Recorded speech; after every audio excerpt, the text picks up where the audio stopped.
ఏంటి భూమి, ఎందుకలా బాధపడుతున్నావు? ఏం జరిగింది? భూమి, నువ్వు ఇలా మౌనంగా ఉంటే మాకేం అర్థం అవుతుందమ్మా?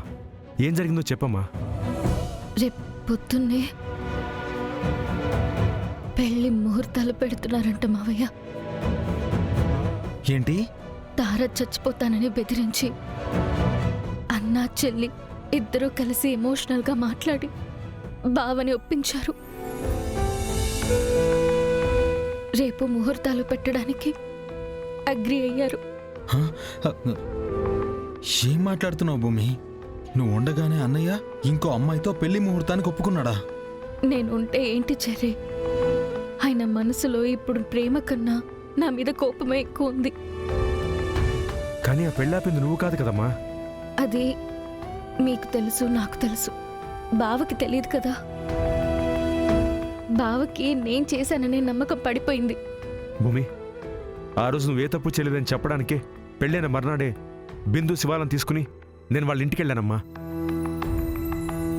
అవును భూమి, వాళ్ళిద్దరూ నిజం చెప్పినా కూడా అన్నయ్య నమ్మలేదు. అవునమ్మా, వాడది నాటకమే అనుకున్నాడు. బిందు శివాలను కూడా మనమే సెట్ చేసాం అనుకున్నాడు. ఇప్పుడు మనం ఏం చేద్దాం మావయ్య? నిజం ఆయనకి ఎలా అర్థమవుతుంది? రేపు ముహూర్తాలు పెట్టేసుకుంటే ఆ తర్వాత నిజం తెలిసినా ఉపయోగం ఉండదు కదా. పెళ్లి చేసుకున్న వాళ్ళు చెప్పినా కూడా నమ్మలేదు భూమి. హ, ఇంకెవరు చెప్తే నమ్ముతాడు? నీళ్లు పెట్టడం మర్చిపోతే మళ్ళీ అర్ధరాత్రి లేపి నీళ్లు నీళ్లు అని నన్నే అడుగుతారు. చల్లగా ఉన్నాయి.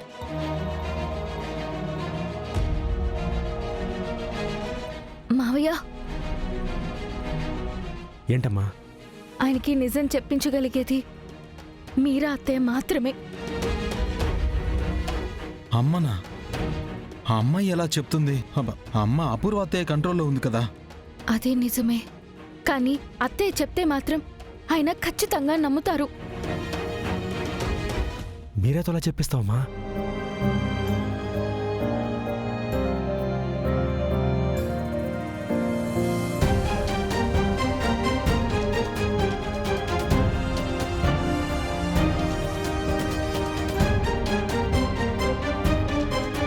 మావయ్య, అది మీ చేతుల్లోనే ఉంది.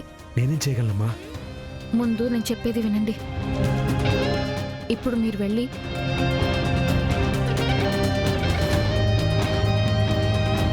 ఇప్పుడే చేయాలా?